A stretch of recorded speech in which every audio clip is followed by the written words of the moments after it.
How does a company survive when they spark moral outrage? To what end does a company for young people offend the general public? Urban Outfitters has consistently caused public outrage and moral outcry by releasing offensive products since the early 2000s. Yet, the company and its less offensive products remain popular with a growing age range. We, as millennials, Gen Zers, and the next group with majority buying power need to stop supporting companies like Urban Outfitters. Companies that profit and generate public outcry to increase their media coverage. This speech will embark upon the various offenses Urban Outfitters has committed in the past 20 years and solidify this call to arms, or rather, call to boycott. In 2010, Urban Outfitters released a t-shirt for women, which later became described as a pro-anorexia piece of clothing. The shirt is now heralded as perhaps the company's most controversial product. The shirt was mostly plain, save for the words, "Eat less," written across the bodice. Online, the shirt description read, "Eat less or more or however much you'd like to eat in this seriously soft tee."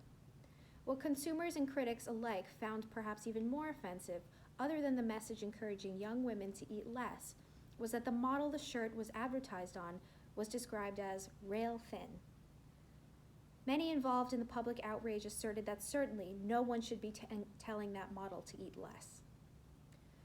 The Eat Less t-shirt caused a great viral uproar, from individuals blasting the company to organizations of women denouncing the brand.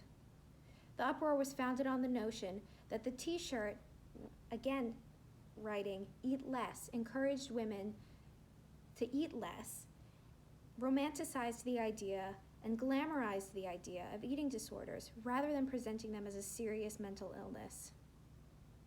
Part of the backlash against Urban Outfitters was spearheaded by Revolution of Real Women, which is an organization that is designed to promote global movement of females in reclaiming their freedom.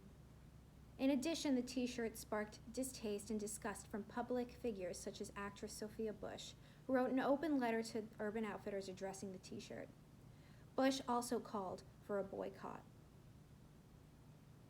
In response to the public outrage the Eat Less t-shirt generated, Urban Outfitters pulled the shirt from online stores in June 2010 within 1 day of listing it. However, the shirt could still be found for sale at brick-and-mortar locations. Urban Outfitters, as a company, nor its officials released any sort of apology or statement regarding the offensive pieces of clothing.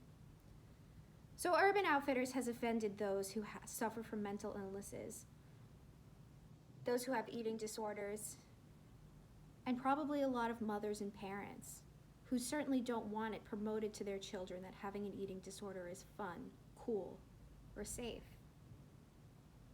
Urban Outfitters has gone on to offend racial groups,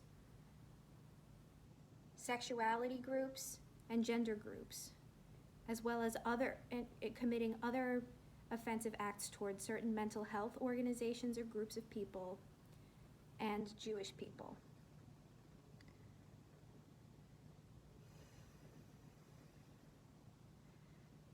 Urban Outfitters went on to offend the Black community and the African American community.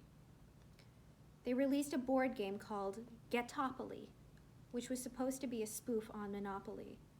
The board game included bonus cards with statements like, quote, "You got your whole neighborhood addicted to crack, collect $50, end quote.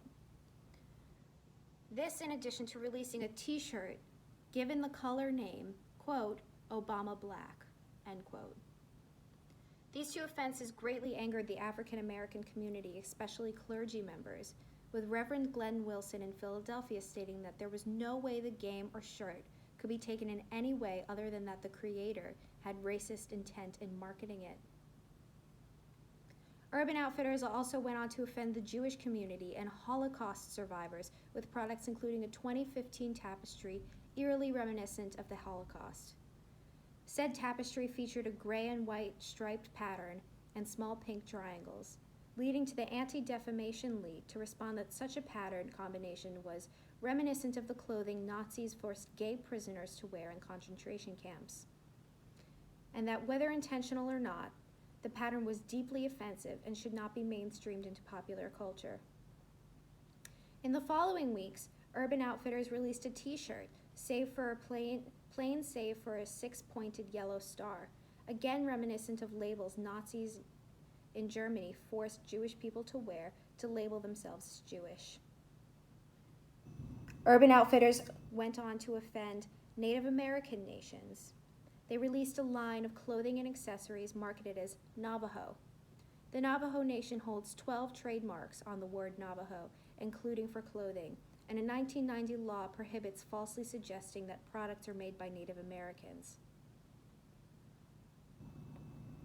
It's clear that Urban Outfitters does not care who they offend and to what end they offend these groups. None of these people received an apology. Urban Outfitters sometimes pulled their products from shelves and sometimes from the online store, but never released any statements of apology, explanation, nothing. So I ask you this, why are we still spending our money at a company like Urban Outfitters? Why does this matter to you though? Why should this matter to you? You are a young audience, and as you transition out of universities and into the workforce, you will move into the population with the highest amount of buying power. That means that once all of our parents are retired and you are the ones having full-time careers, what you decide as a generation to do with your money, whether that's in a certain product or service or company you choose to favor, will in turn be the most successful product or business. Urban Outfitters has gone to offend all of you. If they haven't offended you directly, they've probably offended your family, your friends, anyone who's part of a racial or ethnic minority, anyone who has suffered from mental health illnesses, anyone who might be Jewish, anyone who believes that moral outrage should not be used as a marketing tool. If they haven't offended you, Urban Outfitters has disregarded the struggles or plights of your friends, your family, and they've entered into media frenzies. They've made money off of all of you being hurt, discriminated against, misrepresented, or misunderstood. This is a call to a boycott, to stop giving companies like Urban Outfitters our business. We need to demonstrate to Urban Outfitters and companies following similar plans of product release or marketing or moral outrage planning that we do not stand for this type of business. We do not promote corporations that try to profit off of discrimination, outrage, and offensive products. The majority of you would hope that you and those surrounding you would not vote for a politician who was running on the basis of offending other people and discriminating against other people. So why are we giving companies that do this our money? Giving money to a company that is offensive and that is hurtful and that practices discrimination every day is kind of like giving them a vote for success. Stop giving Urban Outfitters your vote. Thank you.